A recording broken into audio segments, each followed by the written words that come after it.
This is the story of the Culpeper twins, identical brothers whose lives in the late 1800s seemed to challenge everything people believed about nature. Their case became so unsettling that many tried to erase it from memory.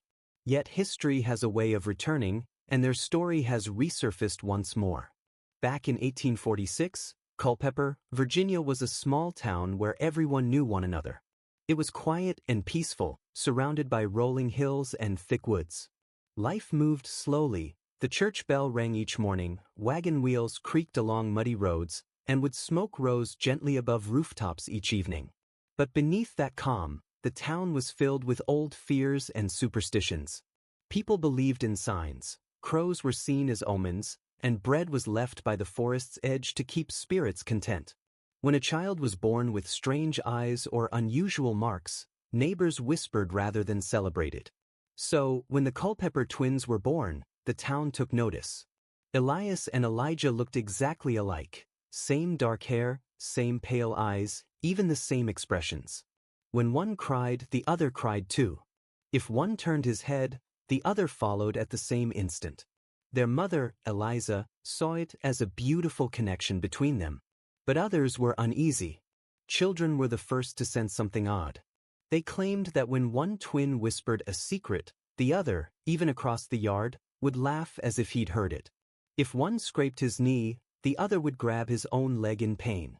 One girl swore she saw Elias moving his lips while Elijah spoke the same words aloud, like two voices in one body.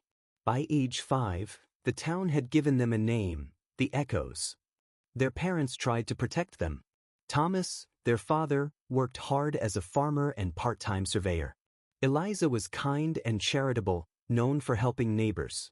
But at home, things grew tense. Sometimes, Thomas woke in the night to find both boys standing silently by his bed, eyes open, breathing in perfect rhythm. When he asked what they were doing, they answered together, waiting. In a small town, rumors spread quickly. At church, mothers pulled their children away from the twins' pew.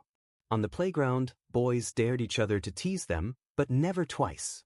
Hitting one meant both reacted, and their cold, steady stare frightened even the boldest. At first, townsfolk thought it was just gossip, strange stories told about odd children. But everything changed in the fall of 1853. That year, Thomas began keeping notes in his old leather ledger. At first, it recorded farm work and expenses. Over time, it became a record of strange events. His first entry was from September 12th. Both boys woke screaming, saying a man was standing in their room, but no one was there. 2 weeks later, Elias cut his hand in the kitchen, and Elijah started bleeding in the same spot, though he had no wound. By October, the notes grew darker. Thomas wrote that the twins no longer answered separately and spoke in perfect unison. He said they whispered at night without moving their lips. Soon, neighbors began talking. Some claimed to hear chanting from the barn at night. A farmhand quit after finding both boys in the fields at midnight, staring at the moon and speaking in a strange language. The next morning, they denied leaving their beds. The local minister warned the town about unnatural connections. Parents kept their children away. But no one could explain what disturbed them most. The twins didn't seem to age. By 1855, though they were 9 years old, Elias and Elijah still looked no older than 6. Their faces stayed young, their clothes unchanged year after year. Thomas tried to rationalize it, saying they would grow later, like a cousin who had matured late in life. Eliza leaned on faith, insisting God had his reasons. But alone, they worried. At night, Thomas sometimes heard the boys speaking upstairs in a low, rhythmic voice. Not English, not anything he knew. It sounded like murmuring waves against a dark shore. And in November of that year, tragedy finally struck. Jonah Price had worked on the Culpeper farm for nearly 10 years. He was loyal, steady, and not the kind of man to get caught up in rumors. But one morning, he arrived at the house pale and shaking. Standing at the door, he told Thomas, "I'm done. I quit." Thomas tried to reason with him, reminded him of his pay, of the crops still waiting in the fields, but Jonah wouldn't step inside. His voice shook as he explained. "It's the boys," he whispered. "I saw them last night, out in the fields after everyone was asleep. They were standing side by side, staring straight up at the sky. They were speaking real low, like a prayer. But when they turned and looked at me, it wasn't boys I saw looking back. Without another word, Jonah left and never returned. Thomas brushed it off as nonsense, but deep down, something unsettled him. He recorded the incident in his ledger, the same book where he had been documenting the strange events surrounding his sons. Writing it down seemed the only way to make sense of it. But the entries that followed grew darker. December 1st, 1855. The boys refused to eat dinner. Sat silent, eyes fixed on the wall. When asked what they were watching, both said, "She's waiting." Wouldn't say who. December 9th. Elias burned his hand on the stove. Elijah screamed before it even happened. The same burn mark appeared on Elijah's skin moments later, though he never touched the iron. December 21st. During morning prayer, both boys spoke at the same time, not the words of Scripture, but something else. Unknown. Eliza cried. By Christmas, the Culpepers were isolated. The church refused to let the twins join the nativity play. Invitations from neighbors stopped coming. Even the local doctor avoided them, mumbling something about unnatural conditions before cutting his visits short. Still, what frightened Thomas and Eliza most wasn't the town's judgment. It was what their sons began to say. One bitter January morning, Eliza walked into their room and found both boys sitting upright in bed, staring at the frost on the window. When she asked what they saw, they answered in flat, steady voices, "The river." "There's no river here," she said softly, brushing their hair aside. "Not yet," they replied. The phrase stayed with her, "Not yet." As the weeks passed, their strange replies grew more frequent. When Thomas asked about their future, they said, "We will not leave." When asked about friends, they answered, "They are gone." And when pressed about her, the figure they often mentioned in their nighttime whispers, they simply said, "She is coming." That evening, Eliza confided in her husband by the fire. "They talk as if they already know what's coming," she whispered. Thomas tried to stay logical. "They're just children," he said. Maybe they overheard gossip. But he couldn't shake the unease. Their voices, so perfectly matched, no longer sounded human. He began noticing strange things too. Sometimes, when he looked at their reflections in the window, Elijah's lips moved a split second before Elias's, though in the room they spoke together. By spring 1856, Culpeper was divided. Some said the boys were cursed. Others believed they were chosen, touched by something divine. A few of the older townsfolk, people who still remembered ancient folklore, claimed the twins were neither. They said Elias and Elijah were a crossing, a kind of doorway between worlds. The Culpepers didn't know what to believe anymore. Then came the storm. One night in March, thunder rolled across the hills.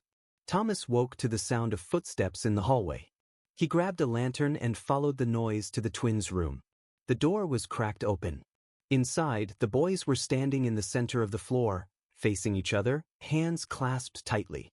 Their eyes were shut, but their lips moved, whispering in that strange, steady rhythm he'd come to dread. The air felt charged, as if lightning was about to strike. Thomas froze. On the walls, shadows twisted and moved, not from his lantern, but on their own, sliding across the room like living things. "Elijah! Elias!" he shouted. They stopped. Slowly, both opened their eyes. Their pale gaze caught the lantern light, glassy and still. Then, together, they turned toward him and said in calm, quiet voices, "You should not have seen." Thomas's hand shook as he later wrote in the ledger. March 19, 1856, the boys awake in the night, speaking together, shadows on the wall. "I fear them. God forgive me, but I fear my own sons." By early summer, the house grew unnaturally still. Neighbors no longer came by. The town went on as usual, church bells ringing, wagons rattling down the road, but inside the Culpeper farmhouse, every sound seemed to echo too long. Even the smallest creak or whisper felt louder than it should, as if the house itself was holding its breath. As the weeks passed, the Culpeper home grew quieter. Thomas and Eliza spoke less at supper, and when the twins did talk, their words only deepened the unease. On June 11th, the family gathered for dinner. The smell of venison stew and cornbread filled the kitchen. Eliza bowed her head to pray, but when she lifted her eyes, she found both boys staring straight at her, still, expressionless. "What is it?" she asked softly. Elias blinked once. Elijah didn't move at all. Then, in calm, steady voices, they spoke together. "This is the last meal." Thomas slammed his hand against the table, his voice shaking the beams overhead. "Enough of this. You're boys, not prophets, not monsters. Do you understand me?" The twins didn't react. Their gazes slowly turned toward the wall, where a framed photograph of Eliza's late parents hung. As they stared, the picture shifted slightly, as though touched by an unseen hand. "They're already waiting," the boys said in unison. The frame rattled softly against the wall. That night, the storm arrived. Rain hammered the roof, and thunder rolled so violently it felt like the ground itself was breaking apart. Thomas lay awake, unable to sleep. A sound in the hall caught his ear, light footsteps. He grabbed a lantern and went to check the boys' room. The beds were empty. The window stood open, curtains whipping in the wind. Panic surged through him. He lifted the lantern, and the light revealed small, muddy footprints leading out through the window, onto the roof. "Eliza!" he shouted. His wife came running, her nightdress clutched tight around her shoulders. When she saw the empty room, she cried out in horror. Together, they climbed out into the storm. Rain drenched their clothes, lightning flashing bright enough to turn night into day. And there, at the very top of the roof, stood the twins, hand in hand, facing the dark sky. Their mouths moved, but the thunder drowned out their words. "Elijah! Elias! Get down!" Thomas yelled, slipping across the wet shingles. Neither boy turned. In perfect sync, both slowly lifted their free hands and pointed toward the forest beyond the fields. Lightning struck again. For a brief instant, Thomas saw something, a shape standing at the edge of the trees. It wasn't human, and it wasn't animal. It had no face, no features, just a tall, shifting outline, as if made from the storm itself. Then, over the roar of thunder, the twins spoke, clear and calm. "She has arrived." When the light faded, the shape was gone. Thomas and Eliza rushed forward, pulling the boys back inside. Their son's hands were ice cold, though their skin was perfectly dry. The next morning, Thomas wrote another note in his ledger. June 12, 1856. The storm was not just weather. The boys know more than they should. We are no longer alone. After that night, the town itself seemed changed. The air felt heavy, as if a storm still hung above the hills. Crops began to wither too soon, and animals grew restless, refusing to leave their pens. Wherever the twins went, whispers followed. Thomas kept working the fields. Eliza tried to hold the household together. But the boys were different now. They no longer played like other children. Instead, they wandered the fields at dusk, hand in hand, staring toward the horizon. Sometimes they sang, slow, gentle tunes no one recognized. The melodies rose and fell in patterns that made listeners uneasy, as if the songs belonged to another world. By midsummer, the townsfolk started keeping their distance. One evening during service, the minister froze mid-sermon when he noticed Elias and Elijah sitting in the back pew. Their eyes were locked on him, unblinking. He later swore he heard them quietly repeating his own words a split second before he spoke them. Shaken, he ended the sermon early. Afterward, he told Thomas and Eliza to seek God's help, though his voice carried the weight of someone who feared it might already be too late. Then came the incident at the schoolhouse. Miss Margaret Flynn, a young teacher newly arrived from Richmond, had dismissed all the gossip. "Children are just children," she said. "Twins might be peculiar, but they're not cursed." She enrolled Elias and Elijah in her class, seating them right up front where she could keep an eye on them. For 2 weeks, everything seemed normal. But one morning, when she asked the students to recite the alphabet, something changed. Each child stood and spoke their letters in turn, until it was Elias's turn. He rose calmly and began reciting a list of dates. March 14, 1832. December 2, 1799. August 8, 1804. Margaret froze. Those dates were familiar. They were the same ones carved into the gravestones in the churchyard. Before she could react, Elijah stood beside his brother and continued the list without pause, his voice merging perfectly with Elias's, as though one had simply handed the words to the other. The entire room fell silent. Margaret rushed forward and gripped their shoulders. "Stop this," she cried. "Enough." The boys turned to face her at the same moment. Their pale eyes looked almost colorless in the morning light. Together, they whispered, "Yours is not yet written." Margaret stumbled back, trembling. She left the classroom that very day and resigned before the week was out, boarding the first coach out of Culpeper. From then on, no teacher would take the twins. No children would sit near them. And for the first time, the town's quiet unease turned into open fear. Thomas made another note in his ledger. "They do not belong among us. I fear they never did." The Culpeper farmhouse stood on the edge of town, a solid two-story home that once felt warm and safe. But by the late summer of 1856, it had become a place people avoided. Friends stopped visiting. The pastor no longer came by. When Eliza went into town, the shopkeeper handed her supplies without meeting her eyes, as if even a glance might bring misfortune. Still, Eliza tried to keep life steady. Each morning, she set the table, cooked breakfast, and spoke to her family as though everything were normal. But her sons no longer allowed such comfort. They spoke rarely, and when they did, their words chilled her to the bone. Their warnings had become specific, no longer vague riddles or strange phrases. They began naming people, places, and days. On the morning of August 21st, as they sat down to eat, Elias calmly said, "The mill will burn tonight." Thomas slammed his fist against the table. "Stop that talk," he snapped. "You'll shame this family with your foolishness."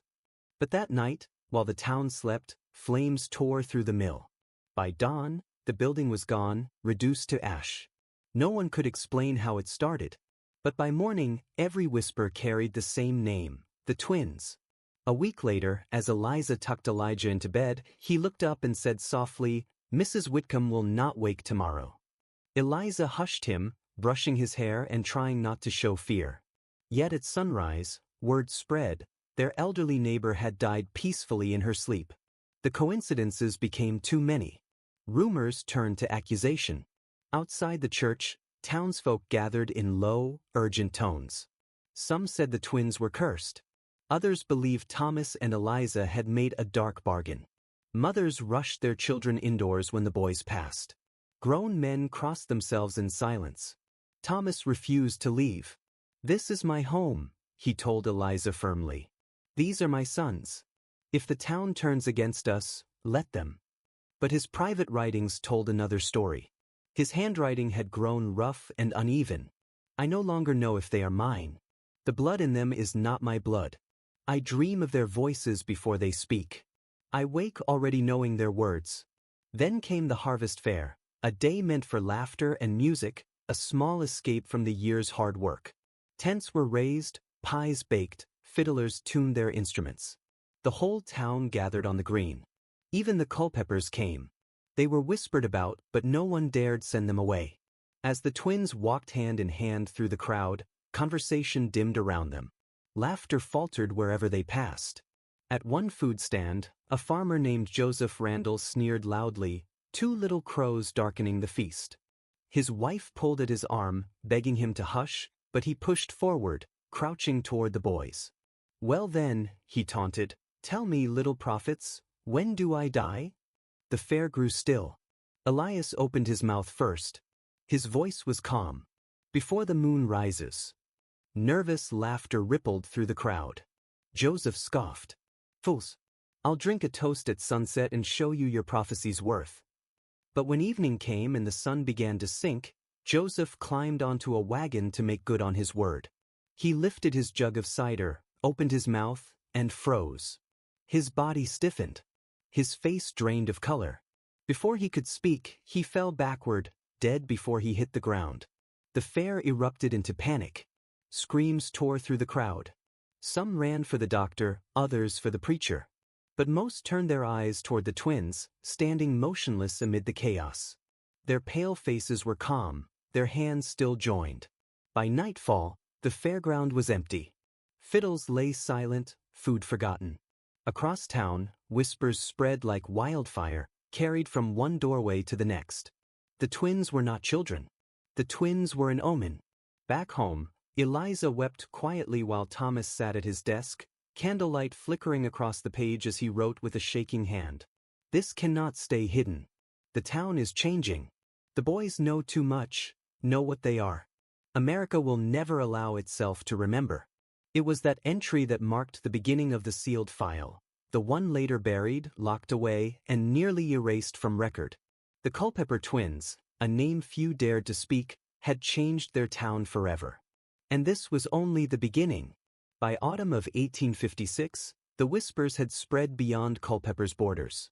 Travelers carried the tale to nearby towns. Merchants repeated it at roadside inns. And soon, word reached far beyond Virginia. Eventually, the story landed on a desk in Washington, D.C. In those years, the government quietly tracked strange happenings reported from rural America, anything that might threaten the nation's image of progress and order. 2 children predicting deaths before they happened, speaking names of the buried, and stirring fear wherever they went, that could not be ignored. Not at a time when newspapers were already filled with tales of seances, ghost photography, and messages from the other side. It was Reverend Silas Greer who arrived first, a tall, thin man with sharp features and eyes that never seemed to soften. For years, Greer had traveled from town to town, claiming to drive out the devil wherever he found signs of corruption. When word of the Culpeper twins reached him, he rode 3 days through rain and mud to stand at the edge of their town. His presence brought no comfort. The townsfolk, already uneasy about the twins, grew even more fearful. Greer's arrival meant something greater, that what haunted their small community might soon draw wider attention. Still, fear drove them to lead him to the Culpeper home. Greer found the boys sitting quietly on the front steps. The wind stirred the fields behind them, but they didn't move or speak. When he introduced himself with authority, neither boy looked up. Finally, Elias whispered, his eyes fixed on the ground. "You came too late." Greer frowned. "Too late for what?" Elijah answered softly, his tone calm and steady. "For the woman at the inn. She is already gone." The Reverend stiffened. Only an hour earlier he had passed through town, and the innkeeper's wife had been gravely ill. He dismissed their words as coincidence, or perhaps an attempt to unsettle him. But that evening, when he returned to the inn, the woman was dead, taken suddenly by a violent seizure. Greer did not sleep that night. By morning, he had made his decision. Whatever these children were, liars, cursed beings, or something beyond explanation, they were beyond his reach. He wrote a letter to Washington, marked it urgent, and sent it north by courier. In the farmhouse, Thomas added a note to his ledger. "They will not be left to us much longer. The world has caught their scent." The letter reached Washington within weeks. Normally, reports about strange children or spiritual claims were quietly ignored. But this one caught the attention of Edmund Clean, a clerk within the Department of War. Clean was not a soldier or politician. His duty was to sift through the margins, to find rumors that hinted at potential threats. In those uneasy years, even before the Civil War, the nation feared not only rebellion but also hysteria, anything that could fracture its fragile sense of order. When Clean read Greer's words, "Children who foretell death, whose very presence disturbs entire towns," he did not laugh. He underlined the report, sealed it, and within a month was on horseback with 2 assistants, heading south toward Virginia. When he reached Culpeper, weary townsfolk gathered around his carriage. They told him stories: the fire at the mill, the death at the fair, the passing of Mrs. Whitcomb. Their voices shook with awe and fear. Clean listened carefully, writing in his notebook, and asked the same question again and again. Did anyone see the boys cause these things, or did their words come first? Most insisted the twins merely spoke, and the tragedies followed. Others, more frightened, swore the boys themselves brought the events to life. Clean didn't respond. He simply asked to meet the children. When he stood before them, he cleared his throat. "I'm here to understand you," he said. "That's all." The boys said nothing. The silence stretched. Then Elias looked up and spoke quietly. "You already know how your mother will die." The words hit Clean like a blow. His composure cracked. His mother had been sick for months, something he had told no one outside Washington. His assistants shifted nervously, making the sign of the cross. Clean closed his notebook with steady hands. "We'll conduct a more formal interview," he said tightly. That night, back at the inn, he began the first entry in what would later be labeled File 23C, the Culpeper twins. The accounts cannot be dismissed. The boys do not guess, they know. Whether trick, curse, or natural mystery, it must be contained. I recommend immediate transfer. From that moment on, the twins' fate was no longer in their parents' hands, or even their towns. As winter settled over Culpeper, Edmund Clean's letters to Washington grew urgent. "Delay is dangerous," he wrote. "The longer these boys remain free, the greater the risk of panic." His recommendation was clear: the twins must be taken. The official order soon arrived, stamped with the War Department seal. It granted Clean full authority to remove Elias and Elijah Culpeper from their home, for study, for security, and for the preservation of public order. For the town, it meant the end of rumors. For the family, it meant the end of everything. The officials came at dawn. Frost covered the fields, and their breath hung like smoke in the frigid air. Eliza stood at the door, eyes swollen from sleepless nights. She clutched Elias tightly while Elijah stood beside her, quiet and still, as though he already knew what was coming and had been waiting for it. Thomas demanded to see the warrant, his voice breaking with anger. He cursed the intrusion, insisting no one had the right to take his sons. But the paper was real, its seal unmistakable, its language backed by Washington's full authority. His rage gave way to despair as two officials stepped forward, gently but firmly pulling the boys from Eliza's arms. "They're only children," she cried, but her voice fell into the cold morning air, unanswered. The twins didn't resist. They walked calmly between the men, quiet and steady. Only once did Elias turn back. His lips barely moved, but Thomas later swore he heard the words clearly, not with his ears, but somewhere deeper. "This is not the first time." No one knew what he meant. The carriage door slammed shut. The wheels groaned against the frozen dirt as it rolled away, carrying Elias and Elijah from the only home they had ever known. From that moment on, the Culpeper twins no longer belonged to their family or their town. They belonged to the file, the military facility. The journey lasted several days. The carriage crossed icy valleys and rough roads until it stopped at a gray stone building with no name.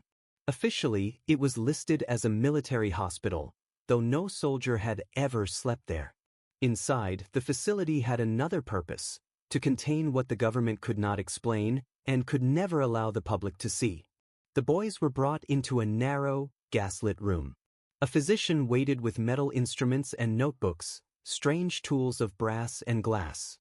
Edmund Clean stood nearby, calm as ever, though his face tightened when the twins entered. The examination began with routine checks: height, weight, reflexes. But nothing about the tests felt ordinary. When the doctor pricked Elias's finger for blood, Elijah winced, though the needle never touched him.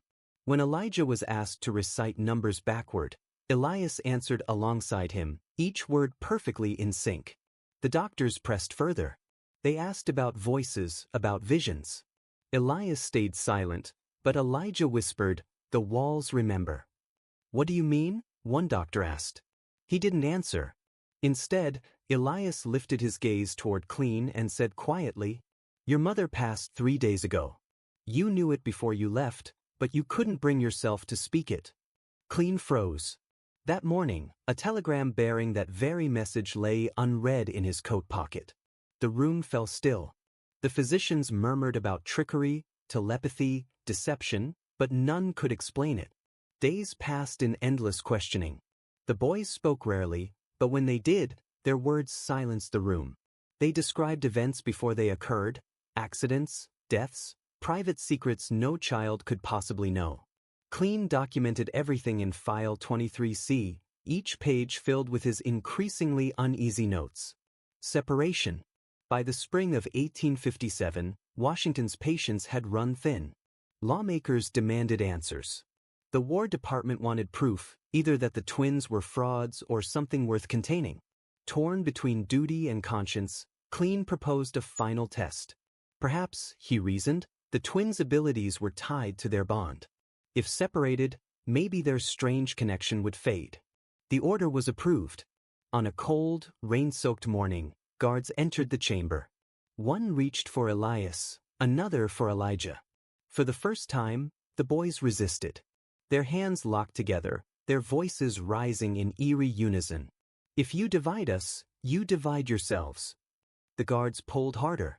The twins screamed, not from pain, but something far deeper, a sound that shook the very air.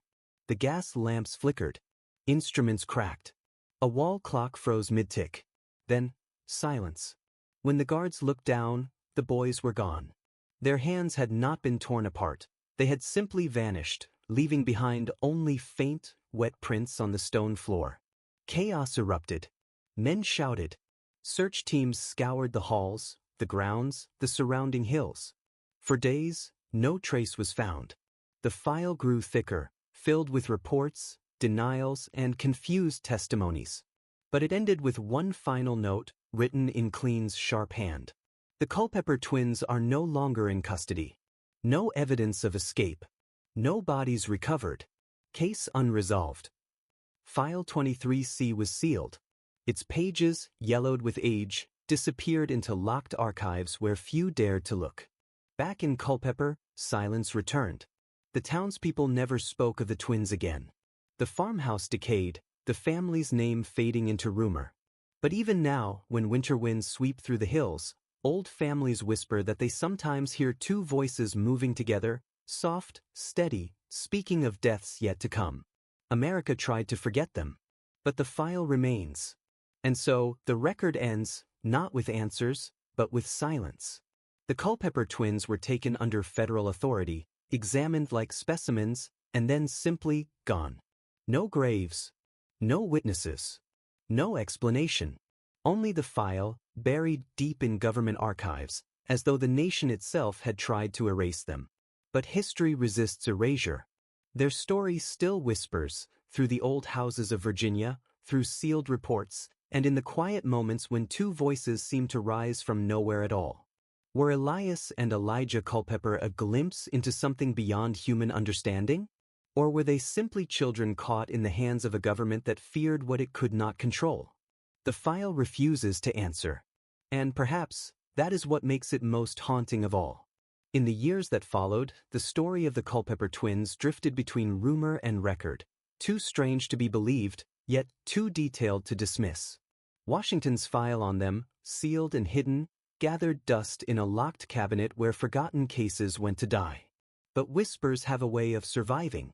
They pass from lips to letters, from stories told at firesides to notes scribbled in the margins of forgotten books. And in those faint echoes, the twins were never truly lost. Locals claimed the farmhouse stood empty for decades, yet lights were sometimes seen flickering in its upper windows. Travelers along the ridge spoke of hearing two voices on the wind, soft, perfectly synchronized, reciting names no one recognized. Others swore that each time a storm broke over the valley, a shadow passed across the fields, not lightning, but something walking against the sky. In the early 1900s, a team of surveyors rediscovered the property while mapping old Civil War routes. In a shallow pit near the foundation, they uncovered fragments of paper fused together by age and damp, words still faintly legible. They are not gone. The document vanished soon after, reportedly misfiled, in Richmond's archives.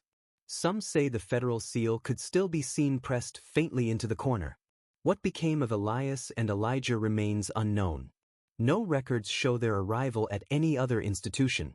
No graves bear their names. It's as if they were lifted out of history itself, erased from both witness and memory. Yet traces linger. A faded ledger in a private collection contains entries matching Thomas Culpeper's hand. Its final note reads simply, "The house remembers."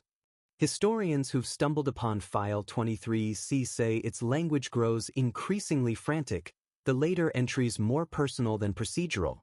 By the end, Edmund Clean's reports no longer sound like those of a government clerk. They read like confessions, of fear, of guilt, of something glimpsed and never forgotten. Today, the town of Culpeper speaks little of its past. A small historical marker near the river mentions only the lost children of 1856. Tourists rarely ask what it means. But those who linger at dusk claim the air feels different there, heavy, charged, waiting. Maybe the twins were an accident of nature, a mystery science was never meant to solve. Or perhaps they were something more, a reminder that the unknown is never as far from us as we'd like to believe. For all our progress, all our reason, we still flinch at stories like theirs, because they suggest the world is not entirely ours to explain. And so their file remains closed, their names half-remembered, their voices carried by wind and time. The Culpeper twins do not rest in graves or monuments. They rest in questions. And questions, once spoken, never truly die. If this story left you unsettled, there are more like it, stories hidden deep in history, waiting to be uncovered. Your support keeps these forgotten files alive. Like, share, and subscribe if you want to hear the stories America tried to bury, because the past is never as silent as it seems.